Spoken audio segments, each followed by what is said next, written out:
L'été est arrivé plus tôt que prévu dans les Bouches-du-Rhône. Et dans les massifs forestiers, la situation se dégrade.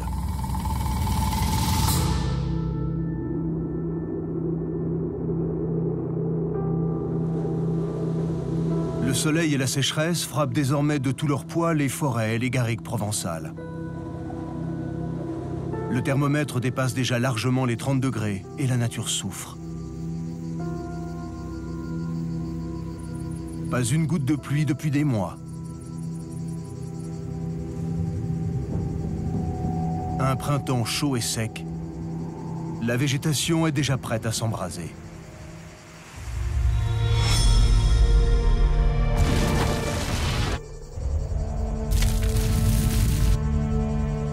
En plus de ces conditions météo extrêmement défavorables, des incendies précoces se sont déclarés durant le printemps, révélant le pouvoir d'embrasement de la végétation ainsi que la présence avérée d'incendiaires. Un pyromane rôde et quelques pinèdes en ont déjà fait les frais, et ce avant même que la canicule ne s'abatte pour de bon sur le département.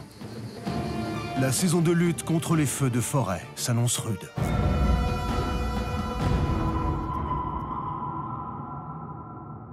En ce début de saison, tous les voyants sont déjà au rouge. Sécheresse exceptionnelle, négligence humaine. Il ne manquerait plus que le Mistral pour que tout s'embrase. Mais jusqu'ici, tout va bien. Pas de vent, le calme plat. Ces jours de tranquillité sont précieux pour préparer au mieux les troupes. Et notamment à l'une des facettes les plus importantes du métier, la conduite des véhicules tout-terrain.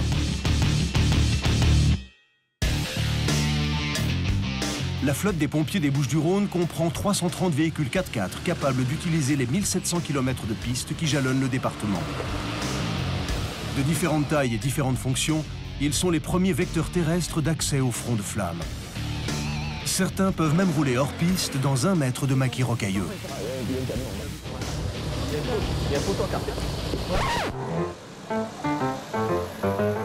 Le premier maillon de cette armada, le plus léger, la VLTT, pour véhicules légers tout-terrain.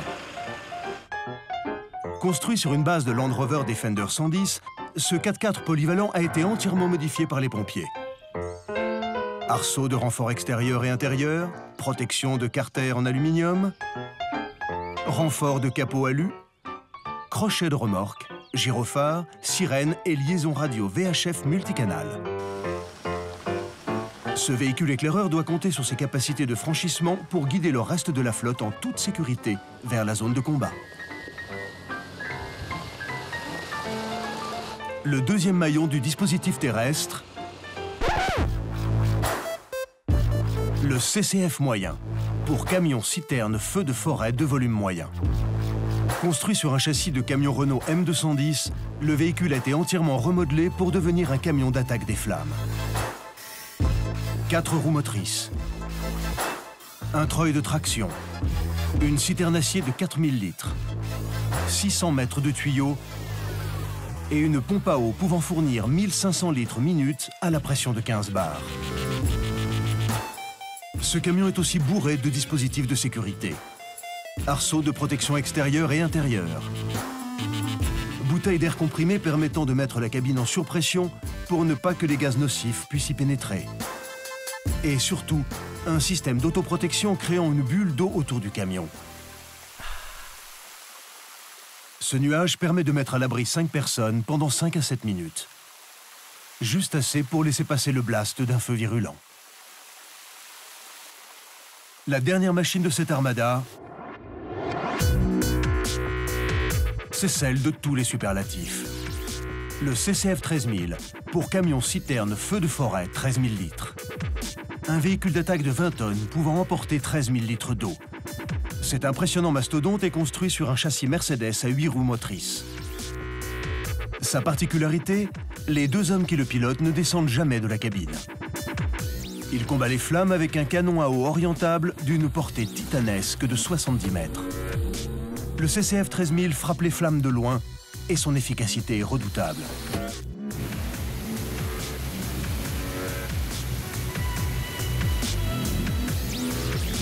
Il est également équipé d'un système d'autoprotection alimenté par une cuve de 500 litres et une pompe électrique indépendante. C'est la Rolls-Royce de la lutte contre les feux de forêt. On ne conduit pas ces véhicules comme l'on conduirait une voiture routière. Leur maîtrise nécessite une solide formation. Forêt de Roquefort-la-Bédoule, dans le sud du département. Ce matin débute le stage de conduite tout-terrain. Tous les 2 ans, en début de saison, les soldats du feu doivent effectuer une mise à jour de leur habilité à piloter. Les premières classes Sébastien Courquin et Robin Schmitt vont devoir prouver aux formateurs qu'ils sont toujours aptes à amener ces machines au feu. L'épreuve est loin d'être évidente, mais le plaisir est bien présent. Je suis comme un gamin, moi, un gros camion rouge, ça n'a pas changé. Comme tous les gamins, j'ai dû rêver d'être pompier pendant un moment et on voulait toujours avoir les camions de pompiers. Et là, ça change pas, c'est juste que maintenant je les conduis et ça m'amène toujours la banane. Sur la plupart des sentiers qu'on utilise, c'est prévu pour être franchissable. Mais on peut être à même de sortir de ces pistes pour atteindre un départ de feu qui n'est pas toujours au bord de la piste. Et là, il faut qu'on sache comment utiliser notre engin et où est-ce qu'on peut s'engager. Quand on a passé l'hiver, qu'on n'a pas conduit tous ces véhicules, ça fait du bien avant la saison de vraiment bien se remémorer toutes ces règles parce que ça nous permet de reconduire par la suite plus sereinement. Ce matin, c'est Sébastien qui ouvre le bal. Quelles précautions allons-nous prendre lorsque nous allons rejoindre le véhicule? Je vais engager une vitesse et on pourra ensuite enlever la cale. Et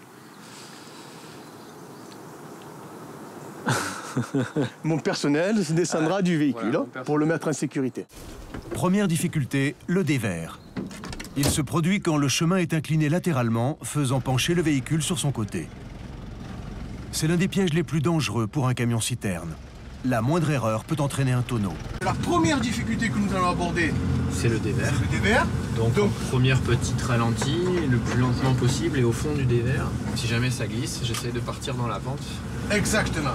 Pour éviter de retourner le camion. Les pompiers ont donc créé des outils d'analyse empirique qui leur permettent de savoir si le dévers est franchissable ou s'il faut trouver une autre issue. C'est la difficulté, disons, la plus délicate pour un conducteur. On est très limité dans finalement les solutions qu'on pourrait avoir pour se sortir de ce mauvais pas. Pour l'évaluer, je vais me mettre dans le point le plus défavorable du dévers.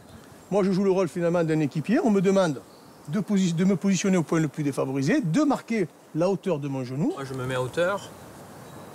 Je tire à peu près donc une ligne horizontale au départ du genou qui va rejoindre la piste ici. Et je vais demander à mon équipier de me rejoindre en comptant le nombre de pas. Donc, on a 4 pas, on a donc plus de 3 pas. 3 pas étant la limite du dévers chez nous, qui est équivalent à peu près à 20% de dévers maximum. Donc la difficulté va être franchissable. Moins de 20% de pente latérale, le camion devrait passer. Mais prudence, car la cuve remplie d'eau forme une masse mobile qui réagit de manière imprévisible au chaos du chemin. Elle peut accentuer les déséquilibres et retourner le camion. La douceur et la maîtrise du conducteur seront essentielles.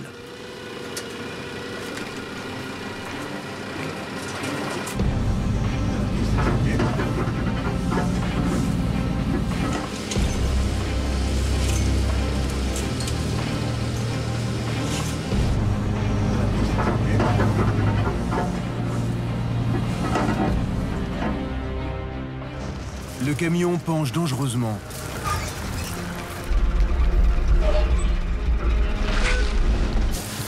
Mais la maîtrise de Sébastien le ramène à bon port.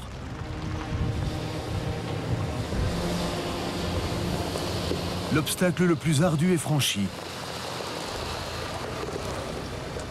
Le reste, une grande montée et un dévers en descente, n'est qu'une formalité. On commence lui aussi à engager sur la montée. Là, un petit filet d'accélérateur, pas encore.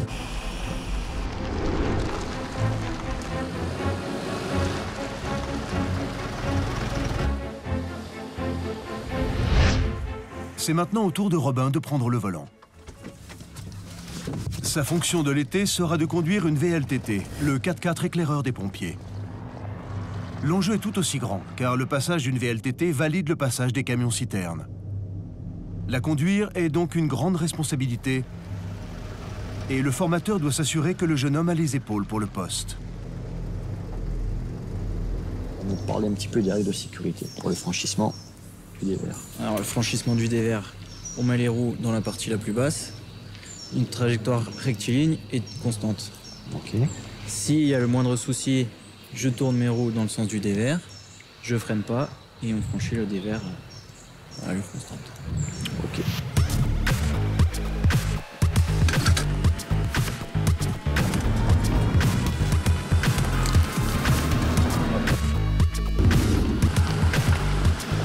Le passage du dévers est viril, mais correct. Reste pour lui à franchir la dalle et la marche. Accélère. 2 épreuves qui vont chercher les limites de la machine.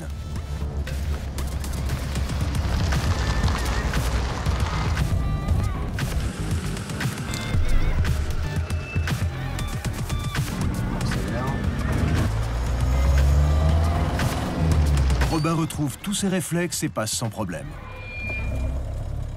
Nos 2 jeunes sapeurs ont été adoubés par leur mentor du tout-terrain.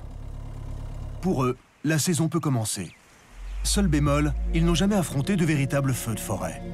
Leur réaction aux flammes reste une inconnue.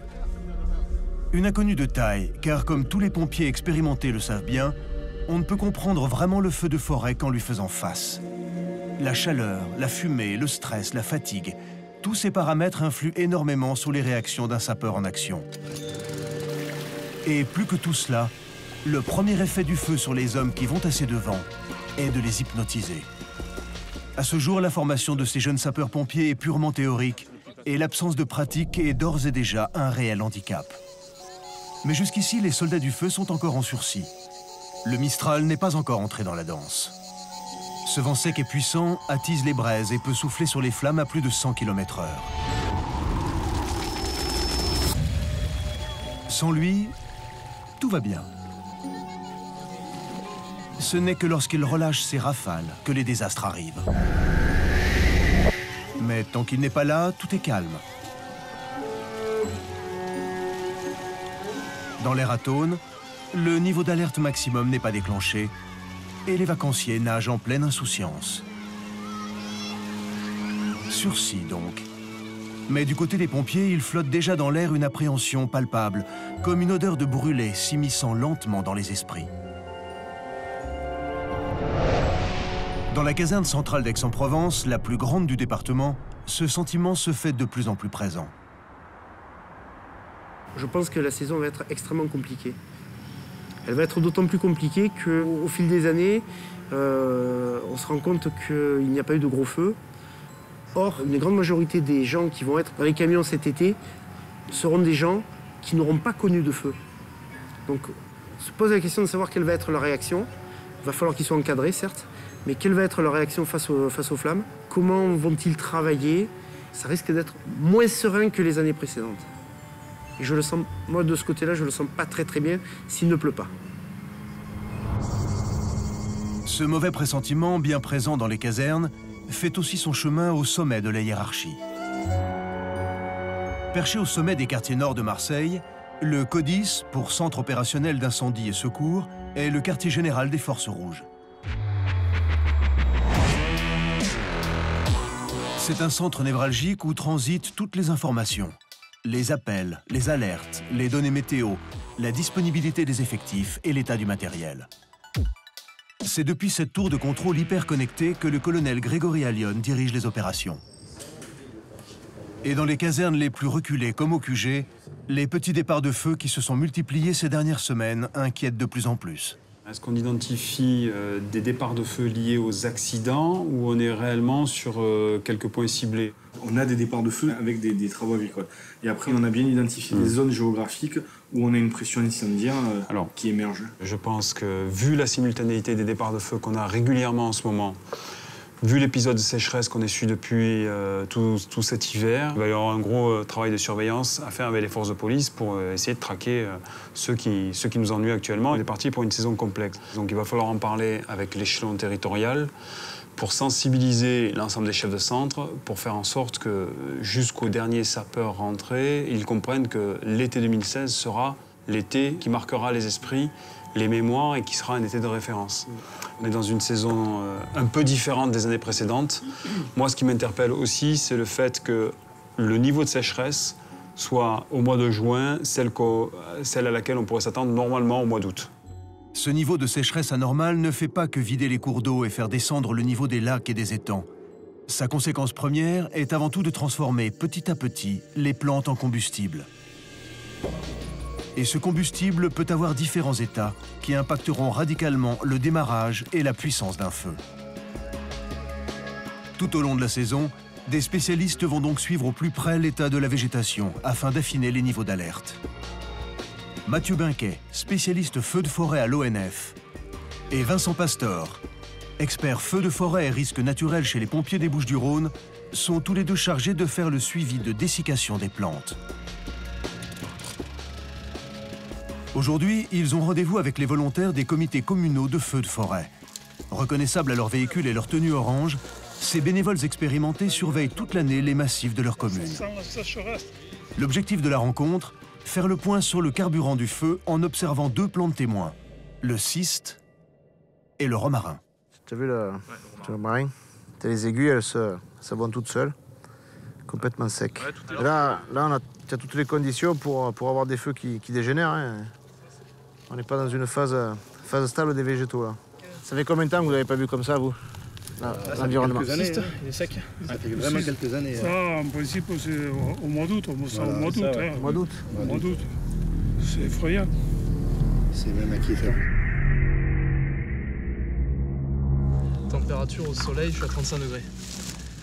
Ça veut dire 35 degrés, plus de 30. On est proche des 30 en ygro. Donc on a les conditions avec le dessèchement pour des feux accidentels type mégot. Ouais, mégot, travaux. Tout ce qui génère des étincelles. Étincelles, ouais. Sachant que la végétation est sur un état de dessèchement bien avancé quoi, pour une fin juin. Résultat alarmant.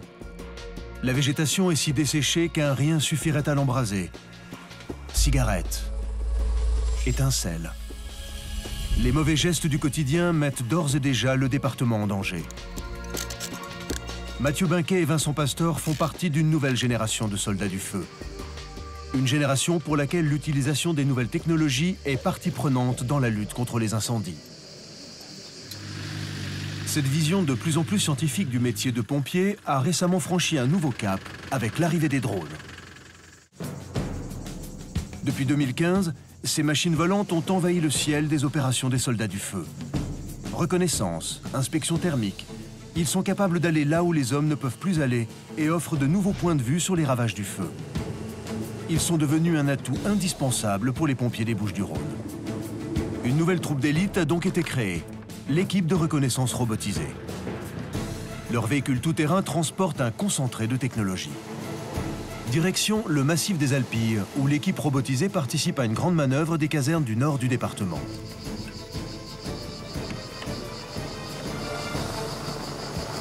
Le capitaine Eric Rodriguez est le responsable de cet escadron.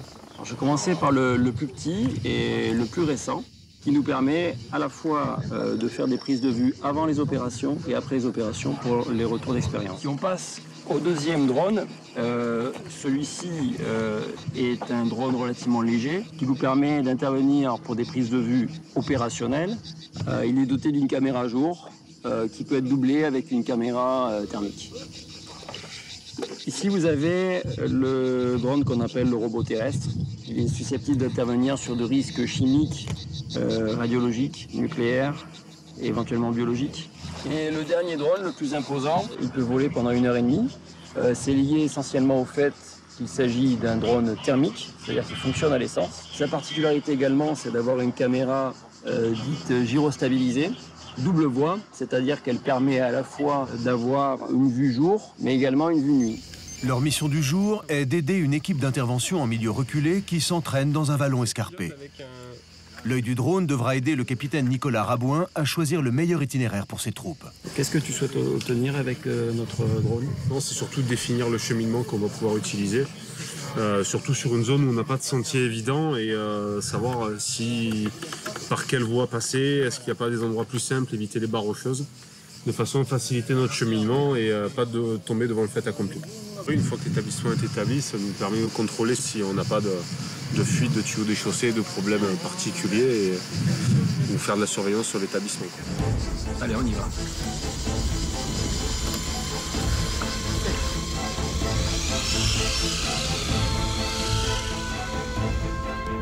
L'établissement fait quelle longueur là? Là, on est à peu près à 900 mètres depuis le camion porteur d'eau qui est en bas jusqu'à la dernière lance tout au bout. On sache que jusqu'à 900 mètres, 1 km, on est capable d'avoir un retour visuel sur le drone. Avec un poids total d'1,7 kg, le drone le plus léger de l'équipe robotisée est un outil idéal pour toutes les missions de repérage et d'investigation, notamment grâce à son très grand rayon d'action. On est capable de voler jusqu'à 2 à 3 km de distance, ainsi qu'en altitude. Mais ça n'a pas vraiment d'intérêt en fait, voler très très haut, puisque généralement ce qui nous intéresse se situe au niveau du sol. Donc voler jusqu'à 150 mètres du sol, c'est largement suffisant. Mission accomplie. Le drone a permis de vérifier l'établissement en un temps record, sans que le chef de la manœuvre ait eu à monter dans le maquis. Un gain de temps qui pourrait s'avérer capital dans un feu de forêt. Le drone est l'œil du commandant des opérations de secours. C'est tout l'intérêt de la robotique, c'est de se substituer au personnel opérationnel, d'éviter de leur faire prendre certains risques et leur permettre de savoir où ils vont mettre les pieds. Pour l'équipe de reconnaissance robotisée, cette journée marque la fin des entraînements. Pilotes et machines sont désormais prêts pour les phases opérationnelles. Plus au sud dans le département, d'autres sapeurs-pompiers se préparent pour une ultime formation. Ces entraînements tardifs permettent de faire travailler les troupes dans les conditions météorologiques représentatives de ce qui les attend. Un soleil de plomb et un bon 30 degrés au thermomètre. En plus de vérifier la condition physique des troupes, ces manœuvres tardives permettent de faire un dernier inventaire du matériel et surtout de finaliser l'apprentissage des jeunes recrues. Ce stage qui débute est celui d'un corps bien particulier au sein des pompiers, le DIH, pour détachement d'intervention héliportée. La mission des hommes du DIH, apporter de l'eau dans les zones les plus reculées, les plus escarpées du massif, combattre le feu là où tous les autres moyens deviennent inefficaces. Pour ce faire, ils emploient deux méthodes radicalement distinctes. La première, le portage à dos d'homme de toute une ligne de tuyaux et de pompes. La seconde, l'utilisation d'un hélicoptère pour faire monter les hommes, le matériel et l'eau dans les zones les plus inaccessibles. Le DIH intervient au cœur du maquis, au sommet des falaises, au fond des ravins, partout où les camions ne peuvent pas accéder. Le premier jour est consacré à la méthode 1, la plus physique, la plus exigeante, le portage à dos d'homme. Le but de l'exercice, pomper l'eau dans la rivière des Encanaux et la faire monter jusqu'au sommet du Bas-Auredon, un roc culminant à 450 mètres d'altitude. Pour ce faire, ils doivent dérouler 600 mètres de tuyaux, positionner 3 pompes relais, acheminer l'essence, les vannes et propulser de l'eau avec un minimum de 6 bars de pression au sommet du roc. Avec la canicule qui s'installe, l'exercice s'annonce corsé. Cette formation accueille aussi les gradés Guillaume et Régis. Ils sont encadrés par le commandant Fabrice Mossé. Guillaume et Régis seront les cerveaux de l'exercice. Ils doivent établir le plan de la ligne, choisir l'emplacement des pompes et la longueur des intervalles de tuyaux. Un véritable casse-tête sur fond de carte IGN. Fais-le par le nombre de tuyaux après. Pour savoir le nombre de tuyaux, parce que ça, c'est ça, c'est binaire. On va mettre 6 tuyaux. À quelle heure pour ce soir ceux qui viennent MC. Du côté des jeunes recrues, on se familiarise avec le matériel bien spécifique du DIH, et notamment avec la source de bien des douleurs à venir, la clé de portage. La clé de portage, c'est ce bâti. Voilà. Dessus, 4 tuyaux de 45 de 20 mètres, pour un total de 80 mètres. La division feu de forêt. Et on a ce qu'on appelle, puisque ça s'appelle, nous on l'a baptisé la clé d'attaque, il y a dessus la lance de 45. Hein, voilà.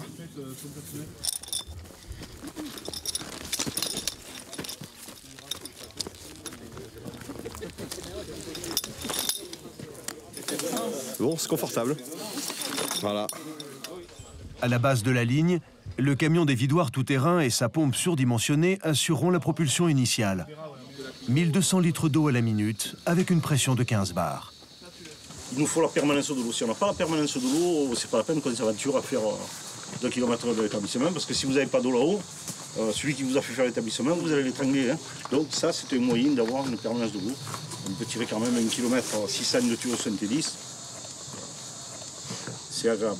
Et la deuxième solution, on a le panier des vidoirs.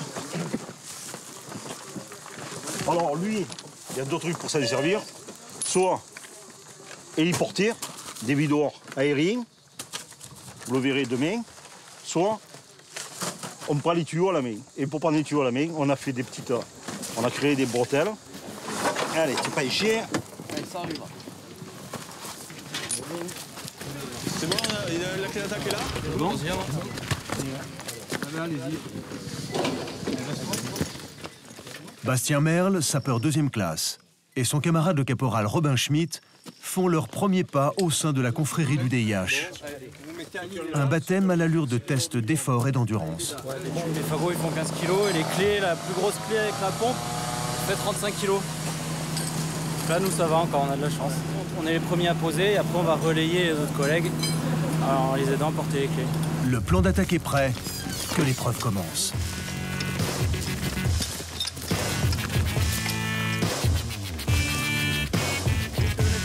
Ici. Va les gars. Non mais tirez déjà.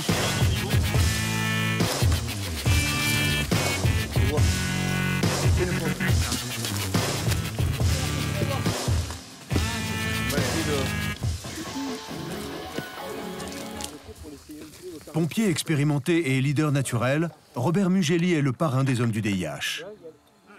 Tonton, comme ces hommes aiment à l'appeler, est l'un des grands maîtres de l'art du DIH dans les Bouches-du-Rhône. À lui seul, il incarne l'esprit du corps. Après, quand on va arriver en haut, vous verrez, c'est pas la même histoire.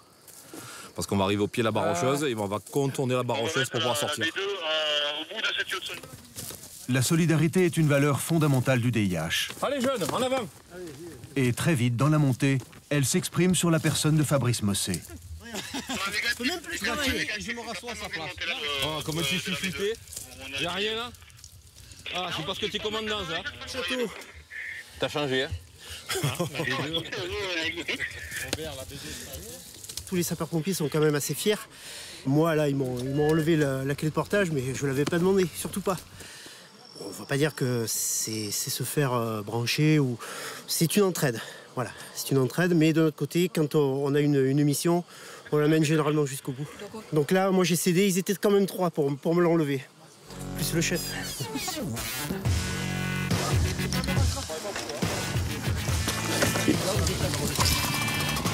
Pompe de relais numéro 1, opérationnelle.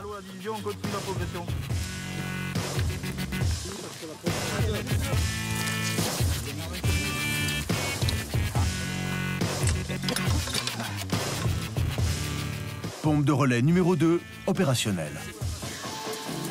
Aux 3/4 du parcours, pause pour l'installation de la 3e pompe. C'est le dernier relais avant le sommet. Les hommes souffrent, l'entraide devient essentielle. Pas d'attache. Ah, tu me dis de moi de plaisir, man. Règle ton ralenti correctement. Passe un petite barre. Tout se vérifie finalement à l'oreille et au pied. Regarde, on sent la pression qu'il y a dans les tuyaux pour savoir comment on est en termes de montée de l'eau et de pression à l'intérieur des tuyaux. Quand on sent que c'est mou, il va falloir rééquilibrer les pressions pour pouvoir avoir nos fameux 6, 7, voire 8 bars pour pouvoir travailler. Non, là, il doit rester 40 mètres de dénivelé, 40-50 mètres. Ça fait 5 bars maximum, donc là, on va les avoir avec cette pompe. Donc le calcul a été bien fait par le chef de groupe. Après 2 heures d'effort, les éclaireurs, emmenés par Guillaume, le chef de groupe, arrivent au pied des falaises. Régis de Guillaume. C'est l'heure du dernier test avant le sommet. On va essayer. Bougez pas les gars. Attendez. Régis de Guillaume. Ça arrive l'eau? Non. Attends, j'arrive pas à l'avoir. Régis de Guillaume, tu peux ouvrir la division, on a mis une lance pour tester la pression. Je vais mettre au taquet ce que je peux, mais normalement c'est une 30 à 10 bars.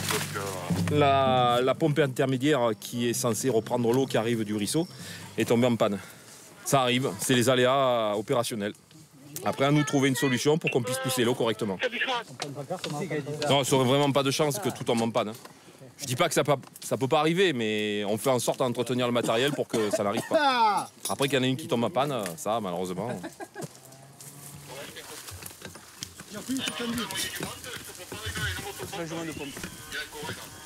Marco, il t'en monte une. Non,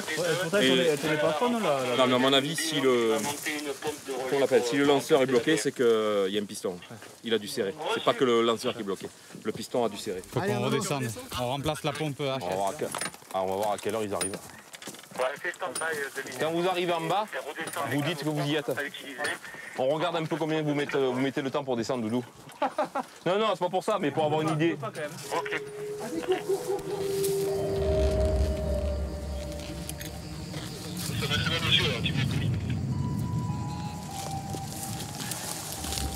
Une fois le changement de pompe effectué, toujours rien.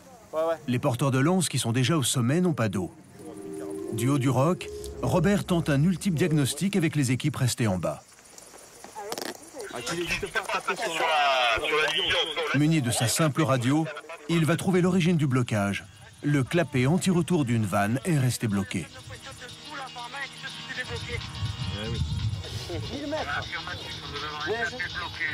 Et enfin, après 15 minutes de recherche, l'eau arrive au sommet avec un excellent niveau de pression. Mission accomplie pour les hommes du DIH. Écoutez tous là, vous voyez le problème qu'on a là? C'est tout simplement parce qu'il y a une division qui s'est coincée. Et il y a le clapet anti-retour, souvent il tombe en panne, il se collapse, et du coup l'eau ne monte pas. Alors le mieux c'est de prendre la division, la frapper un bon coup au sol pour débloquer le clapet. Là, normalement, l'eau aurait dû arriver. Et justement, on a stoppé la progression pour attendre l'eau qui arrive, le temps que la pompe soit changée. Mais ça peut très bien arriver en intervention. Et c'est pour ça qu'on fait des entraînements. Là, c'est une formation. Si ça arrive en intervention, on stoppe la progression et on change la pompe. On attend que l'eau arrive au niveau des pompiers pour être en sécurité. Tout c'est que les gars ils comprennent bien qu'il ne faut pas monter sans l'eau. Pour Robin et Bastien, ce baptême du DIH est une réussite. Un exercice plein d'enseignements. Il faut réguler les efforts pour justement arriver encore en forme en haut et pas arriver en étant trop fatigué, se mettre en danger parce qu'on n'a plus les ressources nécessaires derrière. C'est l'entraînement tout au long de l'année qui fait en sorte qu'on arrive à monter aujourd'hui. Du côté des gradés en stage, la vue à 360 degrés qu'offre le Bas-au-Redon est idéale pour profiter des connaissances géographiques de Robert Mugelli. Là, tu as le pic de Bertagne, la fameuse falaise de 160 mètres qui tombe là. Tout ça, c'est la partie boucau-rodanienne. Et c'est le point le plus haut des Bouches-du-Rhône, 1043. Théoriquement, la partie là-bas, c'est Gémenos qui doit le défendre, mais pour l'accessibilité, c'est Plan d'Ops ou le Var qui monte. D'accord. C'est magnifique. Ça monte. Surtout pour quelqu'un qui arrive d'Évreux.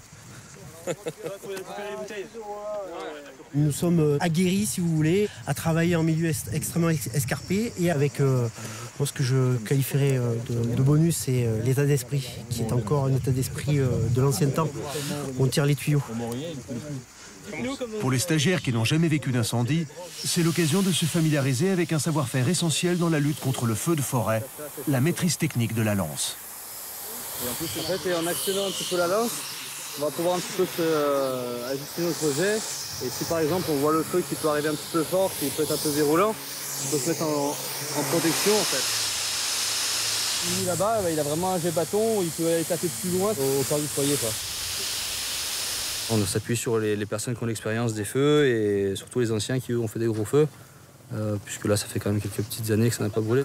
Donc eux ils nous expliquent vraiment, voilà jeune, tu verras le feu, il va comme ci, comme ça, et ça c'est une bonne chose. Il y a eu des morts, on en a conscience et c'est un petit peu notre devoir de trouver des solutions pour pallier à ça, éviter tous ces risques. Allez messieurs, madame. Bon bah maintenant, le plus drôle, on va ranger. On va ranger les 600 mètres de tuyaux. Ouais, tout à l'heure, je parlais de l'état d'esprit à l'ancienne. Tout le lieutenant-colonel qui est le colonel Fonters, c'est le premier à rouler les tuyaux, à montrer l'exemple. On est tous là pour la même mission, aussi bien pour monter que pour descendre, et tout le monde participe et ça contribue un peu à l'état d'esprit et à la cohésion du groupe. C'est ça qui est encore prenant. Allez, c'est parti. Allez. Alors attention, maintenant pour descendre, c'est plus dangereux. Donc maintenez vos appuis. Watch your step. Et à tout à l'heure.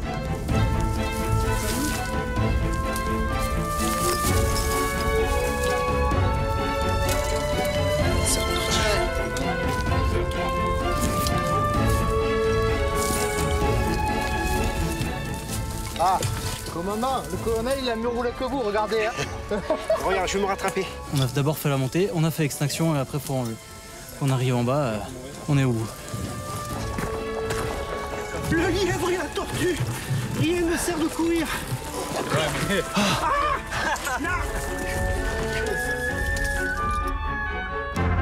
Place maintenant au deuxième exercice, la mise en place d'une ligne de 2 km qui va emmener nos stagiaires jusqu'au cœur de la nuit.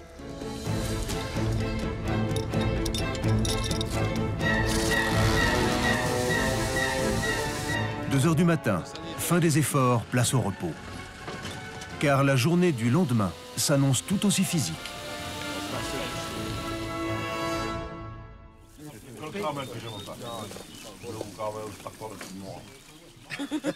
Le soleil du matin qui vient réveiller la troupe annonce déjà la canicule du jour.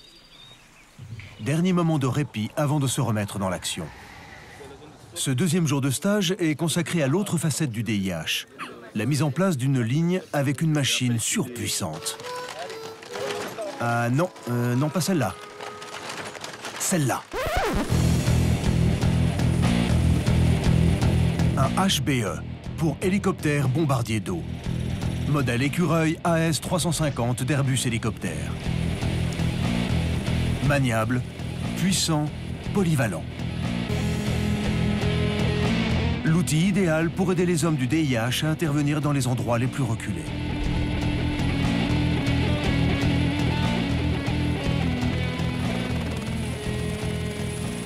Pour beaucoup de stagiaires, c'est la première rencontre avec un hélicoptère. Et pour certains, l'accomplissement d'un rêve. Moi, c'est ma première. Moi, c'est la première fois que je vois un hélicoptère de si près. La partie la plus excitante. Voilà. Bah, c'est assez excitant et c'est vrai que ça change un petit peu de ce qu'on fait d'habitude. Ce qui m'a motivé à faire la spécialité, ça reste quand même l'hélico. Et ouais, ça fait rêver et voler. Mais avant leur baptême de l'air, nos jeunes recrues vont devoir apprendre les bases du travail avec une telle machine. Positionnement, consignes de sécurité, accrochage, attitude à bord. Chaque détail compte, car avec un hélicoptère, le danger est partout. Étienne Duprat est l'un des 3 pilotes recrutés pour l'été. C'est sa première saison de lutte contre les feux de forêt. Dans le cadre du DIH, la composante pédagogique de sa mission est fondamentale. Donc les parties dangereuses, majoritairement d'hélico, c'est les 2 rotors, le principal et le rotor de queue. On donne une règle générale, pour l'approche d'un hélico, on approche toujours un hélico par le côté ou par l'avant. Mais il y a une petite nuance, il faut faire aussi attention à la déclivité. La déclivité, ou l'inclinaison du sol par rapport à l'hélicoptère, peut être une source de danger sur l'héliport. Ça peut faire une différence d'1 mètre, 1,50 m, et le rotor il peut arriver à hauteur de bras, à hauteur de tête. C'est déjà arrivé plein de fois qu'il y ait des presque accidents, voire des accidents. De son côté, Robert est en charge de former les équipes au sol. Les jeunes recrues devront faire le travail de guidage et d'accrochage. Et là encore, toute imprécision pourrait être lourde de conséquences. Il est important, il est impératif que vous voyez le pilote. Le pilote, il est toujours à droite. C'est conduite anglaise, il est à droite. La personne qui est à côté, sur son côté gauche, c'est le cadre HBE. Et qui en plus augmente le guidage en ouvrant la porte et en travaillant de l'extérieur. Ensuite, lorsque vous allez réceptionner l'aéronef, vous allez lui montrer que vous êtes là. Tu viens vers moi, c'est comme ça. Je veux le faire aller vers là. Eh bien, je lui donne la direction et je lui donne le mouvement. Je veux le faire reculer, je stabilise. Je veux le faire monter, je stabilise. Il fait ce que vous lui demandez. Bambi Bucket. Sauf qui a une capacité de 750 litres. Donc je fais un rappel général. Lorsque le Bambi arrive et qui se trouve souvent dans le panier sur le côté, on va aider le pilote et le cadre HBE à le descendre. Le Bambi n'est pas en position de travail. Pour qu'il puisse travailler, il faut armer les baleines de cette manière. Là, il est en position de travail. Okay, tu viens avec moi, on va aller sous l'hélico. Attention sur les antennes et le coupe-câble qui est à l'avant. On présente, on crochette et on vérifie. Et après, tu libères la charge. OK ? La formation au sol est terminée. L'exercice peut commencer.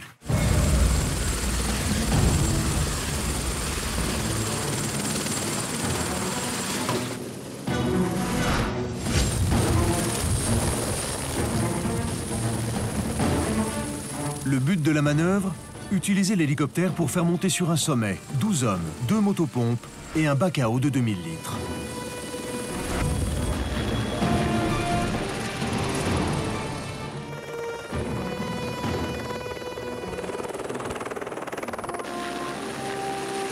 La cuve est en place, mais instable. L'équipe du sommet est obligée de la déplacer.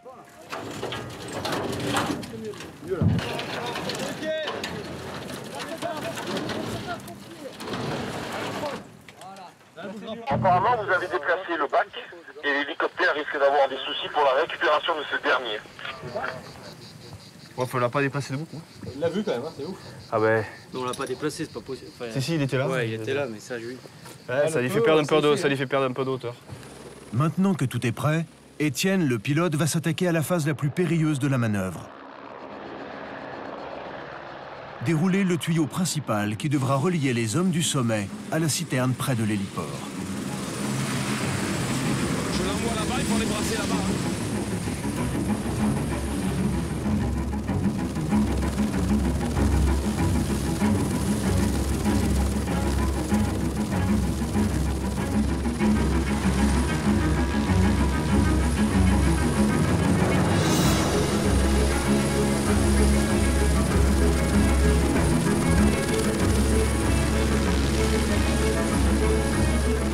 Mais le tuyau s'est accroché, ce qui pourrait déséquilibrer l'appareil. Tire, tire, tire, tire. Le tuyau, vous l'évacuez. On déconnecte. Cela, on le vire. Allez, on monte. Monte-le, celui-là, monte-le, monte-le. Robert a eu tout de suite le bon réflexe et libéré l'appareil. Ouais, c'est bon. Celui-là, vous le rabattez dans le camion.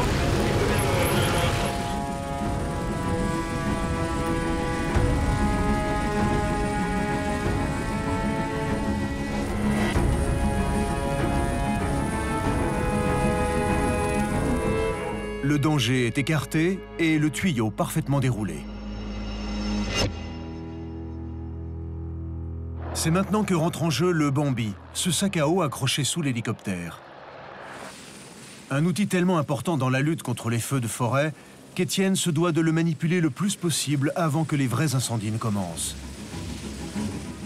Pour aujourd'hui, il doit réussir à remplir les 2000 litres de la cuve restée au sommet le plus rapidement possible.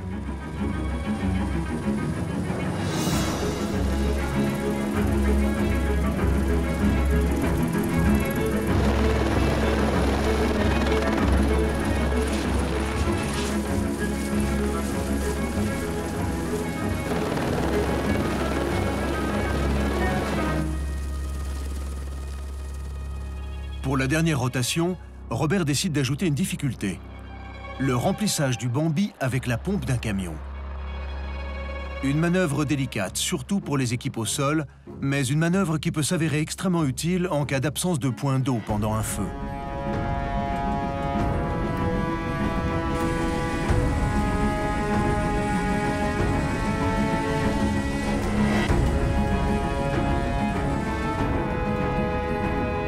Pour qu'Étienne le pilote puisse profiter de cette journée pour travailler réflexe et précision, la manœuvre se termine par le largage de la dernière charge.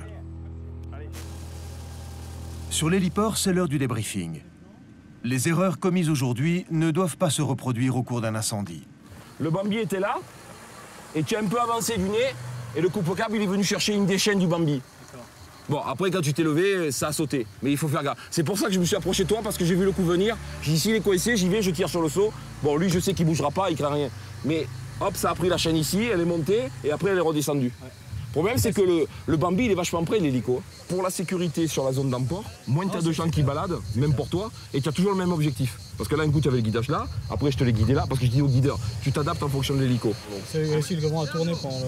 Il a tourné pendant que tu étais en vol? D'accord. Après, voilà, c'est limiter les mouvements de personnel qui tournent dans la zone. Surtout que tu as vu quand on manœuvrait, là, bon, moi, je me mettais sur le côté, mais les gars, ils sont dessous. Si tu as une perte de puissance, tu fais 2 crêpes. Hein. Ah oui. Mais bon, ça, on le sait, hein, c'est comme ça. La formation des hommes est essentielle.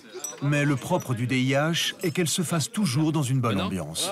Et les mésaventures du passé font bien souvent les meilleures anecdotes. J'ai un ami qui est chez le chef de la base du Castellet, hein. Il est numéro 2 à Toulon. Et un jour, il arrive sur intervention, il descend de l'hélico. cul nu.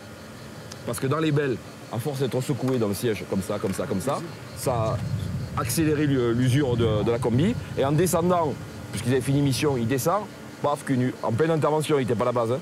Donc après, ils avaient sorti des combinaisons de pilote. Ils ne portaient plus les tenues de pompier, avec les coudes, les genoux, toutes les parties sensibles renforcées. Et là, ça allait mieux, quoi.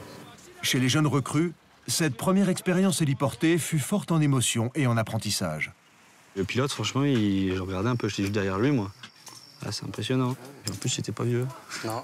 Franchement, il n'avait pas l'air vieux, donc au début, je me caguais un peu. Ouais. C'est des mecs qui gèrent. Et ici, il était sur une face plane, donc on est rentré assez serein. Mais par contre, en haut, on s'est posé une fois, il a redécollé, s'est reposé. Et là, tu te dis, bon. Et en fait, dès qu'on commence un petit peu à descendre, on voit l'hélicoptère qui part un peu comme ça. Donc c'est vrai qu'on se rend vite compte de la limite de la machine et ça, c'est assez plaisant. Ouais. Donc en fait, il faut juste faire confiance au pilote et nous, on est passifs. Et malheureusement, aujourd'hui, on n'a pas fait beaucoup de vols. On a fait quoi, peut-être 1 minute et à tout casser. Ouais, on a bien kiffé, mais c'est vrai que c'est hyper rapide. Le temps qu'on décolle, que l'hélico fasse une petite rotation qui se pose. On n'a pas vraiment le temps d'en profiter, mais le peu qu'on profite, c'est le kiff. Ouais. On a hâte de recommencer. En termes de rapidité, d'efficacité et de facilité même pour nous, ça n'a rien à voir. C'est beaucoup plus facile avec l'hélico. La journée se termine. Il est temps pour l'hélicoptère de retourner vers sa base où il se remettra immédiatement en alerte rouge feu de forêt. Avec maintenant une solide expérience de travail dans les lieux les plus inhospitaliers du département, l'équipe du DIH est désormais prête à affronter le pire et à défendre bec et ongle chaque arbre de l'immense massif forestier des Bouches-du-Rhône.